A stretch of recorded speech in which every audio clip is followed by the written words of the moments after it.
warahmatullahi wabarakatuh. Waalaikumsalam warahmatullahi wabarakatuh. Alhamdulillah. Apa kabar teman-teman semua? Baik, Pak. Ya. Sebelum kita mengawali kelas kita pada hari ini, alangkah baiknya kita berdoa bersama-sama. Bismillahirrahmanirrahim. Raditu billahi robba wa bil islami dina wa bi Muhammadin nabiyya wa rasula. Rabbi zidni ilma warzuqni fahma. Amin. Ya.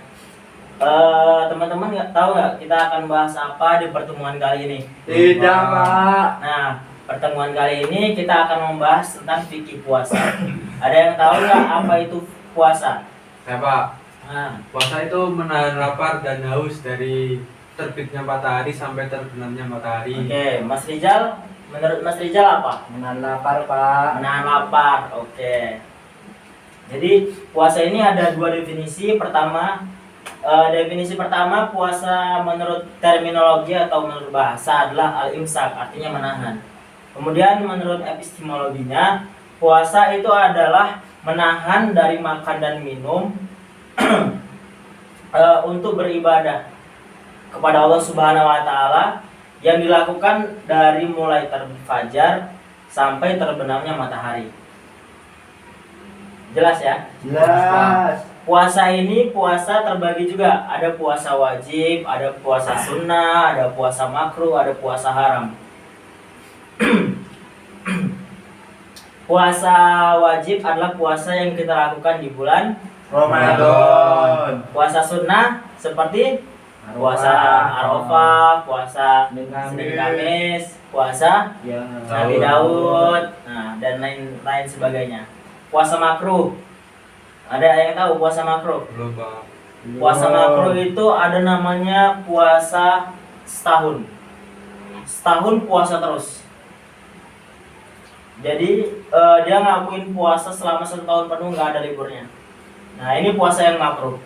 Terus puasa haram. Ada yang tahu nggak? Puasa haram itu seperti apa? Enggak. Misalnya puasa di hari tasyrik, yaitu 3 hari di Idul Adha. Nah,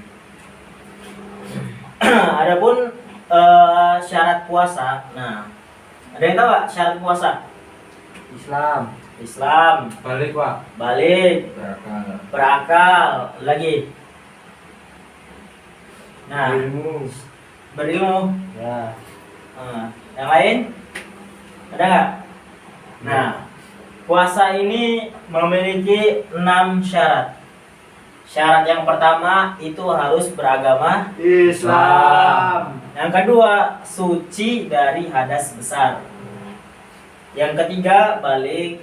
Yang keempat, berakal. Yang kelima, bermukim. Dan yang keenam, mampu berpuasa. Pertama, Islam. Kalau nggak Islam, ini kan kita udah bahas tentang agama Islam ya. Puasa yang ada di agama Islam. Jadi pasti dong kalau puasa itu harus beragama Islam. Yang kedua, suci dari hadas besar. Jadi orang yang berhadas besar tidak sah berpuasa.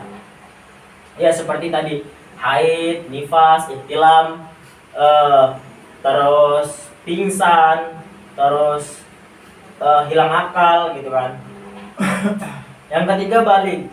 Sudah balik, ya sudah mencapai lah usianya, udah mukallaf, udah dibebankan sama dia hukum Islam.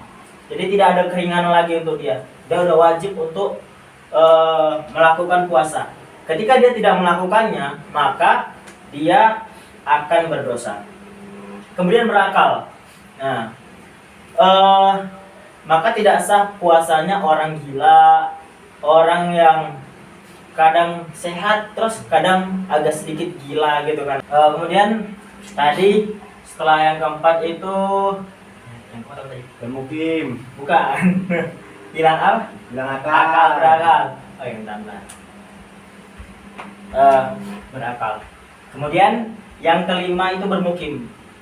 tidak sedang berpergian atau tidak musafir. Terus yang keenam itu mampu berpuasa. Jadi orang yang tidak mampu berpuasa itu tidak apa-apa tidak berpuasa gitu. Diperbolehkan untuk tidak berpuasa, seperti ya misalnya kakek-kakek yang udah tua, udah nanti kalau dia puasa dia sakit atau apa gitu kan. Nah, itu boleh diringankan untuk tidak berpuasa. Kemudian masuk ke rukun daripada puasa. Rukun puasa ini ada 3. Pertama, harus Islam juga. Kemudian yang kedua, niat puasa. Tergantung puasanya apa dong. Puasa yang haram, puasa yang wajib atau puasa sunnah gitu. Jelas ya teman-teman ya. Jelas. Kemudian yang terakhir, menahan diri atau mengontrol diri dari makan dan minum. Jadi tidak boleh makan ataupun minum. Nah, itu syarat itu yang dinamakan dengan rukun puasa. Rukun puasa. Nah, sampai sini ada yang mau ditanya? Belum Pak. Nggak ada. Belum Pak. Udah jelas semua ya? Oh. Iya. Oke. Adapun hikmah puasa, ya jelas dong. Tadi udah dijelaskan di ayat Al-Qur'an surah Al-Baqarah, ya ayyuhalladzina amanu kutiba alaikumusiyam kama kutiba alal ladzina min qablikum la'allakum tattaqun, supaya bertakwa.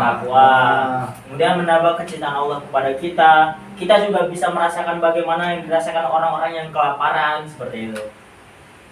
Nah, sekian. Kalau nggak ada lagi yang ditanya, kita tutup kelas ini dengan mengucapkan alhamdulillahirabbil alamin. Alhamdulillahirabbil alamin. Wassalamualaikum warahmatullahi wabarakatuh. Waalaikumsalam.